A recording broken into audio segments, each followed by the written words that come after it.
I had just moved into the neighborhood, still settling into the rhythm of suburban life, when I found out exactly what kind of place I had chosen to call home. My wife and I had picked the house because of its cozy front porch, its wide lawn shaded by an oak tree, and the quiet mornings it promised. I work remotely, so part of my daily ritual has always been to brew a fresh cup of coffee and take it outside, sitting on a wooden chair as the world slowly wakes up. On my first morning, I brewed my favorite dark roast, added just enough cream to make it the perfect shade of caramel, and stepped out to watch the sunrise. The air was crisp, birds were chirping, and I could faintly hear sprinklers clicking down the street. It was exactly the kind of peace I had been craving when we left the city. But apparently, that peace wasn't going to last very long, because that was the morning I met Karen, the self-appointed queen of the homeowners association. I had seen her name pop up in the welcome packet we received on moving day. She was listed as HOA president, treasurer, and community liaison, which already made me suspect she was the type who liked to be in charge of everything. I didn't expect her to show up so soon, but there she was, marching across the sidewalk with a clipboard in hand and a look on her face like she had just caught someone spray painting the community sign. She stopped at the edge of my property line, glared at me, and then cleared her throat loudly enough to startle the robins in my oak tree. "Good morning," she said, but there was nothing friendly about her tone. I nodded and raised my coffee cup in a casual wave, expecting her to introduce herself or maybe offer a neighborly welcome. Instead, she launched into a lecture. "You know," she said, tapping her clipboard with her pen, "this community has very strict standards about appearances. We have worked hard to maintain a certain aesthetic. Sitting out front like that, with a beverage, is not exactly in keeping with the image we want to project." I blinked at her, wondering if I had heard correctly. "Excuse me?" I asked, careful to keep my voice even. She pointed at my mug as though it were contraband. "Drinking coffee on the front lawn," she said, "is considered a violation of community guidelines. It draws unnecessary attention and lowers property values." I nearly choked on my drink. I thought she was joking, but she wasn't smiling. She held up her clipboard, where she had actually written a citation, for me, on my very first morning, stating I owed a $50 fine for unsanctioned front yard activity. I couldn't believe what I was hearing. Who in their right mind fines someone for drinking coffee? But Karen was dead serious. She even went so far as to take a picture of me, mug in hand, to document the violation. That's when I realized this wasn't going to be just a one-off encounter. This woman was the type who patrolled the neighborhood like it was her personal kingdom, looking for the smallest thing to complain about. I told her, as politely as I could, that I had no intention of paying a dime for sitting on my own porch. She sniffed and told me I could take it up with the HOA board, which, as I quickly learned, was made up entirely of Karen and two of her friends, who were just as petty as she was. She turned on her heel and left, muttering something about new residents needing to learn the rules, while I sat there, coffee cooling in my hand, wondering what I had gotten myself into. That night, when my wife came home, I told her the whole story, and she laughed so hard she nearly spilled her wine. "You have got to be kidding me," she said. "They can't actually fine you for that." But the next day, we found a bright yellow notice taped to our door, HOA fine, $50, reason, consuming beverage in public view. My wife stopped laughing after that. The notice said we had 10 days to pay or risk additional fines and legal action. That was when something inside me snapped. I wasn't going to be bullied by some clipboard-wielding busybody who thought she could control what I did on my own property. I grew up in a small town where neighbors looked out for each other, not spied on each other.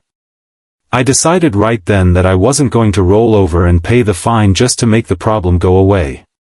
Instead, I was going to fight it, and if Karen wanted to make this a war, she was going to find out I was not the type to back down.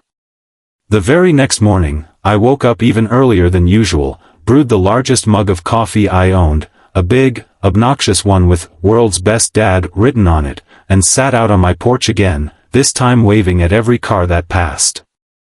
When Karen appeared, as I knew she would, I smiled and took a slow sip, just to watch her fume. She stormed over and said she was issuing me a second fine, this time doubling it because it was a repeat violation. I told her to go right ahead, because I had already contacted a lawyer friend of mine and was preparing to challenge the fines legally. Her eyes widened when I said the word lawyer, but she quickly recovered and said, "The HOA always wins. You'd just be wasting your money." That smug look on her face made me more determined than ever.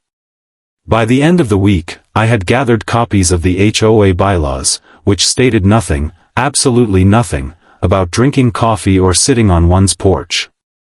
They mentioned lawn care, exterior paint colors, and trash pickup schedules, but there was no rule even remotely related to my supposed violation. I printed out multiple copies, highlighted the relevant sections, and mailed them along with a letter refusing to pay the fine.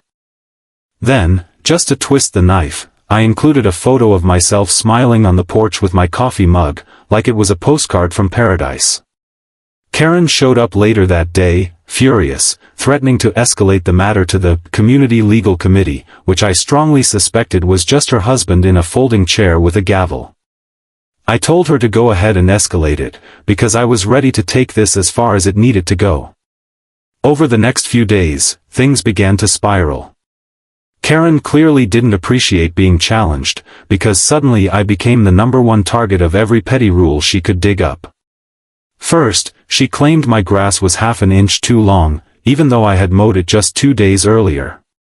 Then she said my trash cans had been left out too long. They hadn't, I had pulled them in less than an hour after pickup, and slapped me with yet another fine. She even went so far as to complain that my porch chair was unsightly and not in compliance with community furniture standards. I didn't even know such a thing existed. At this point, I was getting letters from the HOA almost every other day, all signed by Karen. Each one was worded like some kind of legal document, with threats of further action if I didn't comply. It was ridiculous, but also kind of hilarious, because I was starting to see just how far she was willing to go to try and make me miserable. My wife thought I was nuts for laughing about it, but I told her I wasn't going to let Karen ruin our mornings. If anything, I was going to make my morning coffee ritual even more obvious, just to drive Karen crazy. So I started inviting neighbors over.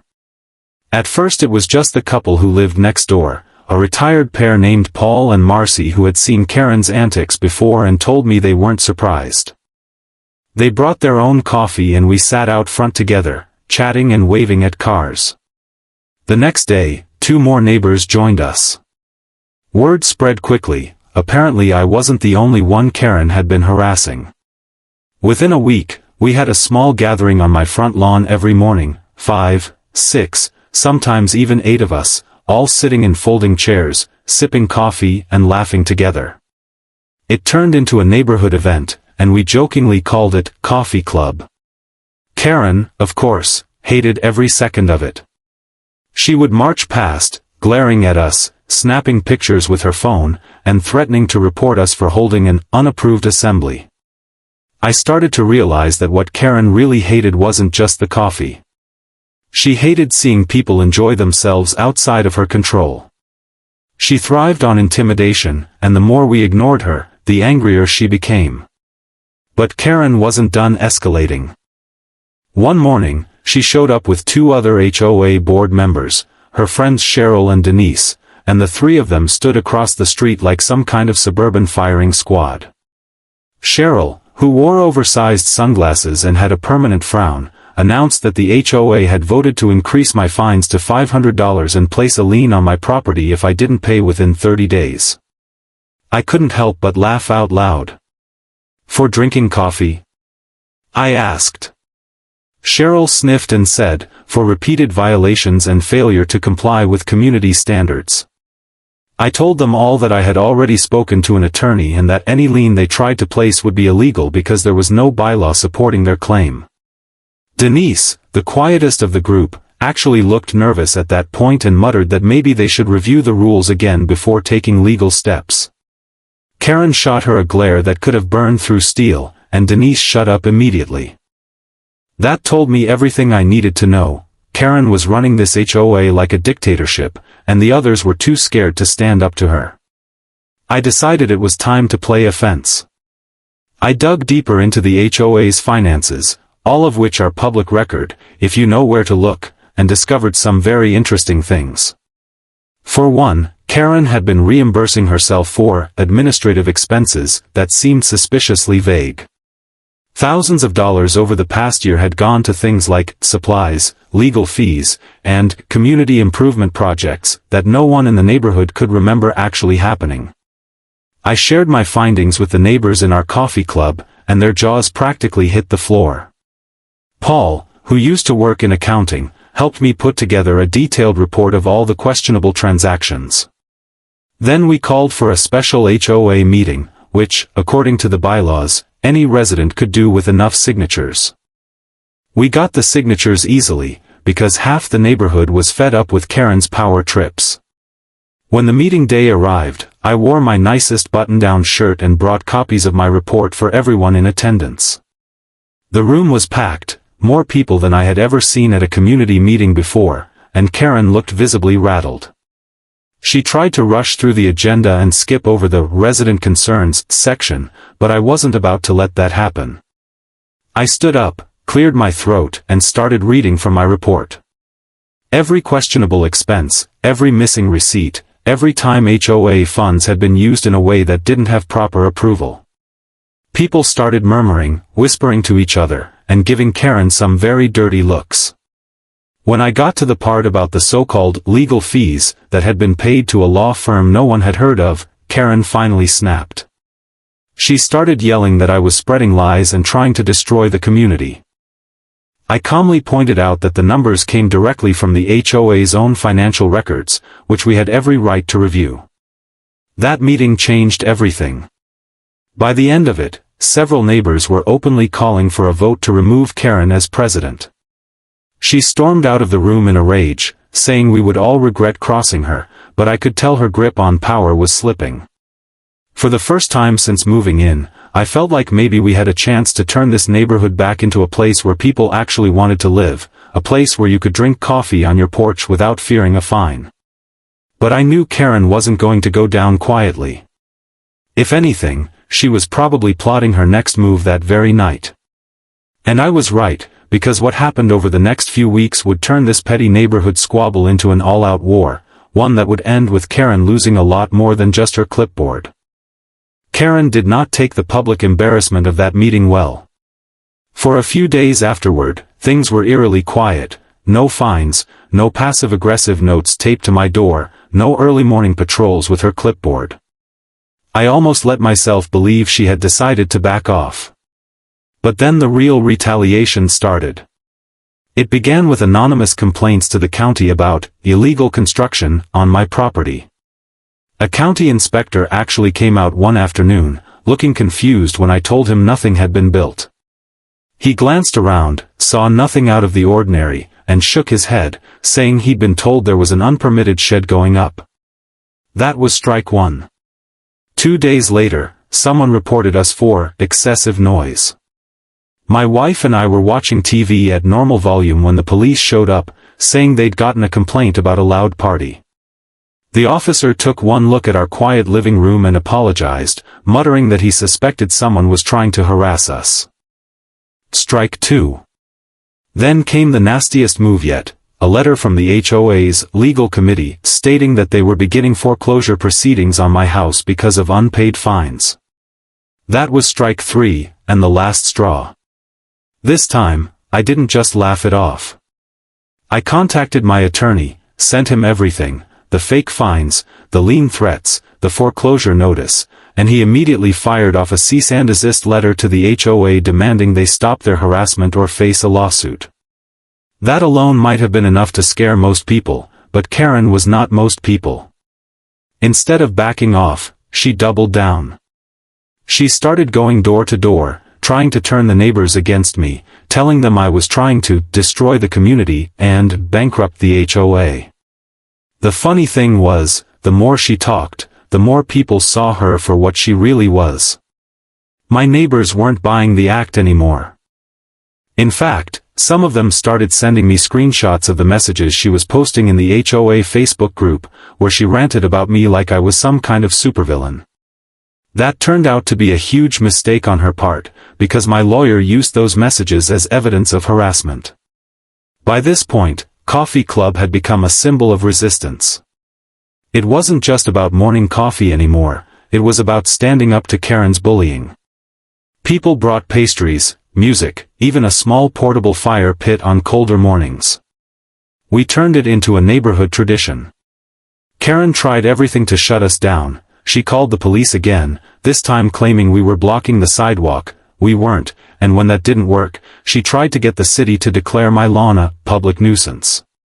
Every attempt failed, and each failure only made her angrier. Finally, in a move that was almost cartoonishly villainous, Karen filed a lawsuit against me personally in small claims court for damages to community reputation. When I showed up on court day, she strutted in with a stack of papers, clearly thinking she had already won. But the judge took one look at her complaint, asked her to point to the specific bylaw I had violated, and when she couldn't, dismissed the case on the spot. I thought that might finally be the end of it, but Karen wasn't finished yet. One night, long after dark, I noticed headlights pulling slowly up to my house. I peeked out the window and saw Karen in her SUV, taking pictures of my yard again. This time, I had had enough. I grabbed my phone and started filming her, narrating the date and time, just in case I needed proof later. When she saw me recording, she sped off, but it wasn't long before I got another letter, this one accusing me of harassment for filming her. I sent it straight to my lawyer, who laughed and said she was only digging herself a deeper hole. Meanwhile, more and more neighbors were joining our side. Paul suggested we run for the HOA board at the next election and vote Karen out officially. It was a brilliant idea, and we began quietly gathering support. We printed flyers, organized a neighborhood barbecue, and made sure everyone knew about the upcoming vote. Karen caught wind of our plan and went into overdrive. She sent out mass emails claiming we were trying to stage a coup, and warning that if we took over, property values would plummet. Ironically, this only helped our campaign, because by then everyone was so fed up with her antics that they were ready for any change at all. By the time election day rolled around, we had overwhelming support. The community clubhouse was packed, and when the votes were counted, Karen lost by a landslide. Paul became the new HOA president, Marcy took over as treasurer, and I was elected secretary. Karen stormed out before the results were even finalized, red-faced and shouting about how we'd all regret this. But for the first time since moving in, I felt like the nightmare was over. Of course, I should have known better, because Karen wasn't about to give up just because she'd been voted out. Over the next few weeks, she started sending anonymous letters to the board, demanding that we reinstate the fines against me and threatening to sue the entire HOA if we didn't. She even tried to start a rival, Shadow HOA, recruiting the 2 or 3 neighbors who were still loyal to her. But without the official authority of the board, her threats carried no weight. We held a public meeting to address her accusations, laid out all the financial records we had audited, which showed clear mismanagement under her leadership, and let the neighbors decide. When the vote came, the community overwhelmingly agreed to ban Karen from holding any official HOA position for 5 years. That was the final nail in the coffin. Karen had gone from the most powerful person in the neighborhood to its biggest pariah. But even after her downfall, I kept my guard up. People like Karen rarely disappear quietly, and sure enough, I'd still occasionally catch her glaring at me from across the street. But now it didn't bother me. Every morning, I still sit on my porch with my coffee, sometimes alone, sometimes with a few neighbors, enjoying the peace I fought so hard to protect. And if Karen ever thinks about coming back with another clipboard, well, let's just say my lawyer is still on speed dial, and I'm more than ready for round 2 if it ever comes. The weeks following Karen's defeat felt like stepping into an entirely new neighborhood. For the first time since we moved in, I could sit on my porch without feeling like I was under surveillance. The air felt lighter, the neighbors were friendlier, and coffee club had transformed from a protest into something permanent, a morning ritual everyone looked forward to. We'd added tables with pastries and a rotating potluck schedule. Some mornings there were kids running around with juice boxes, dogs lounging in the shade, and music playing softly in the background. What had once been a battle cry against Karen had turned into a celebration of community, the exact thing she had tried so hard to prevent. It felt poetic, almost cinematic, that the very act she tried to punish, drinking coffee outside, was now the glue holding the neighborhood together. But as peaceful as things had become, we couldn't completely forget about Karen. The truth was, she still lived just 3 houses down, and though she no longer had her clipboard or her title, her glare could still cut glass. Some mornings, she'd stand at her window, arms crossed, watching us as if trying to will us into stopping. Other times, she'd come outside, make a big show of turning her back on us, and water her lawn aggressively. It was almost comical. For a while, we ignored her, but then little things started happening again. One of our coffee club banners disappeared overnight. Paul's mailbox was mysteriously dented. Someone called the city to complain about our gatherings again, though the inspector who showed up just smiled and said everything looked fine. It was clear Karen hadn't given up completely, she had just gone underground. Rather than get angry, I decided to take a different approach. We were now the HOA leadership, which meant we had the power to actually make the neighborhood better. I proposed creating a community newsletter that highlighted good things happening, birthdays, anniversaries, home improvement projects, and made sure to keep the tone upbeat and welcoming. We sent one to every house, including Karen's. The first issue even had a picture of Coffee Club on the front page with the headline "Building Stronger Connections, One Cup at a Time." If Karen hated seeing us on the porch before, she probably hated that picture even more, but there was nothing she could do about it. Meanwhile, we started going through the HOA records more carefully and discovered just how deep Karen's mismanagement had been. Some funds had been used to pay for landscaping at her house, work that none of the other houses had received, and there were payments to a consultant who turned out to be her cousin. The more we uncovered, the more we realized Karen had been using HOA money like her personal piggy bank. Our lawyer suggested we take legal action to recover the funds.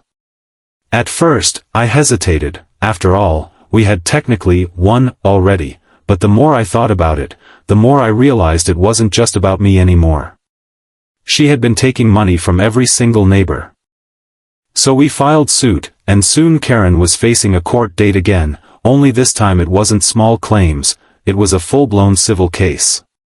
When the day of the hearing came, the entire neighborhood seemed to show up in support. People brought copies of their dues payments and statements about how Karen's leadership had made their lives miserable. It was almost like a public reckoning. Karen tried to act confident, but you could see the cracks in her composure. She stammered when asked to explain missing receipts, claimed she had lost some of the paperwork, and tried to blame clerical errors. The judge wasn't buying it. In the end, the court ordered Karen to repay several $1,000s to the HOA and barred her from interfering in HOA business going forward. The ruling was a victory not just for me but for everyone who had ever been bullied by her. The night after the ruling, we held a massive block party, the biggest one the neighborhood had seen in years. People brought grills, music, and tables full of food. There were kids running around with sparklers, laughter echoing down the street, and someone even set up a projector for an outdoor movie later in the evening. It was the kind of event Karen would have never allowed under her rule. At one point, I saw her watching from her porch, her face illuminated by the glow of the projector. For a moment, I almost felt sorry for her. Almost. She had created this situation herself by trying to control everyone, and now she was on the outside looking in. Over time, things truly settled down. The fines stopped coming, the threats stopped arriving, and the entire neighborhood became more relaxed. People who had never spoken to each other before were now sharing recipes, tools, and helping with yard work. It turned out that all most people wanted was a chance to enjoy their homes without being micromanaged. My wife and I often joked that we had gone from being the troublemakers to being the glue that held the neighborhood together. The porch where it all began became a symbol of freedom, and yes, I still drank my coffee out there every single morning, just to remind myself how far we'd come. Months passed, and the neighborhood settled into a new rhythm. Coffee Club was now an official part of community culture. It even got a mention in the local paper after one of the neighbors invited a reporter to see what all the fuss was about. The article painted our little group as a model of suburban camaraderie, complete with a photo of us holding our mugs and smiling beneath the oak tree. Seeing that article framed in my kitchen was one of the most satisfying moments of my life. I had gone from being the guy Karen tried to find for drinking coffee to someone people came to for advice on neighborhood issues. I wasn't just a resident anymore, I was a leader, a connector, and, in a way, the guardian of the peace we'd fought for. But Karen's shadow still lingered, at least at first. Though she could no longer wield HOA power, she occasionally tried to make herself heard. Sometimes she'd send handwritten letters to the board, complaining about the most trivial things, a garden gnome in someone's yard, a car parked facing the wrong way, or a wind chime she claimed was too loud. Every time, we reviewed her complaints carefully, and if they didn't violate the bylaws, which they almost never did, we politely declined to act. It must have infuriated her that we were now the ones deciding what counted as a violation. The ultimate irony was that under our new leadership, the HOA had become exactly what it was meant to be, a group that solved real problems instead of creating them. Eventually, something unexpected happened. One chilly fall morning, Karen herself came to Coffee Club. She didn't bring a chair, she just stood there awkwardly at the edge of the lawn. The conversation died down as everyone turned to look at her. For a moment, I half expected her to start yelling again, but instead, she sighed and said quietly, "I was wrong. You could have knocked me over with a feather." Karen went on to say that she had let the HOA power go to her head, that she had been lonely after her divorce and controlling the neighborhood had made her feel important.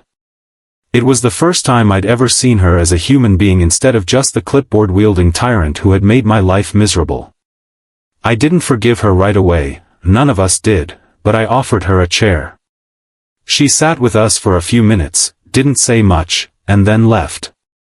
After that, she started joining us more often, little by little, until eventually she was just another neighbor having coffee. That's not to say Karen suddenly became everyone's favorite person, she still had her moments, but something in her seemed to change. She even apologized to a few people she'd fined over the years, which, coming from Karen, was practically a miracle. In a strange way, I realized that what we'd gone through had actually made the neighborhood stronger, even for her. By standing up to her, we'd forced her to confront what she'd been doing, and that gave her a chance to change. It didn't erase what had happened, but it did give us a way forward without constant hostility. As for me, I came to see the whole saga as one of the strangest but most important experiences of my life. I had moved to this neighborhood looking for peace and quiet, and instead I got a battle with the most stubborn HOA president in history. But out of that fight came something better than quiet, a true sense of belonging. Every time I walk outside and see the neighbors chatting, kids playing, and dogs running free, I think about how close we came to losing all of it to one person's obsession with control. It taught me something I'll never forget, that sometimes you have to be willing to stand your ground, even over something as small as a cup of coffee, because that small stand can turn into something much bigger. And so, every morning, I still follow my routine. I wake up early, brew my coffee, always in the biggest mug I can find, and sit outside on my porch as the sun rises. Sometimes, when the light hits just right, I see Karen walking her dog down the street, and we nod to each other. It's not exactly friendship, but it's mutual respect, and that's good enough. The battle over coffee that once divided the neighborhood is now the story we tell at barbecues and parties, a funny reminder of how far we've come. People laugh, shake their heads, and ask if I really almost went to court over a mug of coffee. I just smile and say, yes, and I'd do it again.